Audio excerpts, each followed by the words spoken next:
Sa iba pang balita, sa Maynila naman, namahagi po ng smuggled na bigas ang gobyerno. Detalye tayo sa balita live ni Ian Cruz.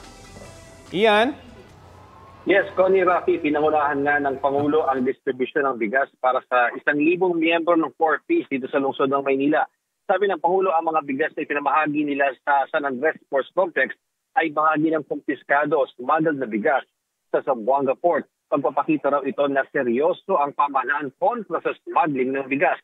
Nanindigan ng Pangulo, sapat ang supply ng bigas sa bansa. Kailangan lamang daw ng maayos na pamamahala ng produksyon at bentahan.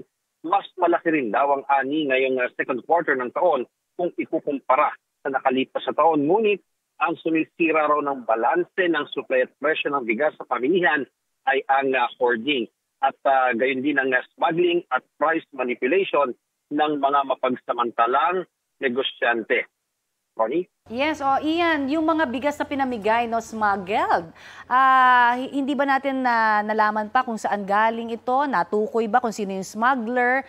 At syempre, meron bang pagsusuri muna na pinagdaanan ito bago ipamigay sa tao na siguraduhin ligtas at hindi may bukbok na ito? Baka naman matagal na itong naka-stock.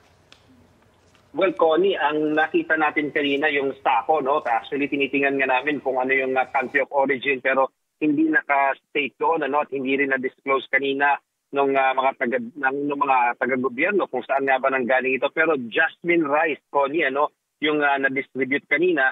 At ang nabanggit naman ng Pangulo ay sinuri raw ang mga smuggled na bigas at tiniyak na ligtas ang mga ito para sa publiko. At imbes na masayang nga lamang ay pinamahagi na lamang sa mga mahirap.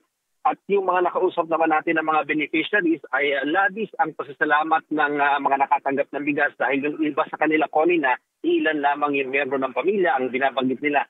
Baka raw abutin ng isang buwan yung supply na yon bago maubos sa kanilang tahanan. Balik sa'yo, Connie. Alright, maraming salamat, Ian Cruz. Ang swerte naman nila, parang tag-isang sako.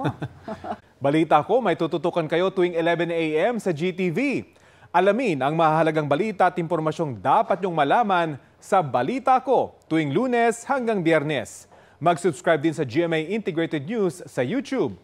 Sa mga kapuso abroad, maaari po kaming masubaybayan sa GMA Pinoy TV at www.gmanews.tv.